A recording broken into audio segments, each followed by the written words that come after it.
Bashir ham qursin. Shundoq qaynimga tegib oldi-ya. Iloyim tug'olmagan. Tug'mas balo.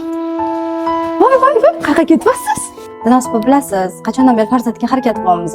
Xo'jayinim uyda siqilib ketding. Ishlik qolib, ishlashimga ruxsat berdi. Ishga ketyapman. O'zi doktorga boryapsizlarmi?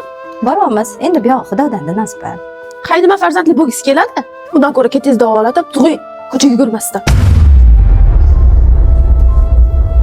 Baxtinur, sizga bolam ishton-ishtonadan beraymi? Zora farzandli bo'lib qolsalar. Ha, meni kerak qo'yavering, xudo xolisi bo'lib qolar. Vaqtida men singlimga uylanganingizda qo'sha farzandli tug'ib berardi. Mana 3 ta farzandli bo'lib o'tiribdi hozir. Binoza, Binoza, bu umr savdosi. Sigir savdosi emas. Ana muncha siyningizni tiqishtirdingiz, siyningiz 3 ta bolali bo'ldi. Ha, aytgancha, sizga yengil u. Ha deb o'zingizni qiynab, unaqa tuproq sepib, unaqa yurmang. O'zingiz homilador ekan. Ko'yingiz xotirjam bo'lsin. Farzandni Alloh o'zi beradi. Siz unaqa kinnachi opalarning oldiga yugurib, yurishni bas qiling endi. Agar jim yurmasangiz, dumingizni tugibchi. Bilasiz o'zingiz nima qilishimni.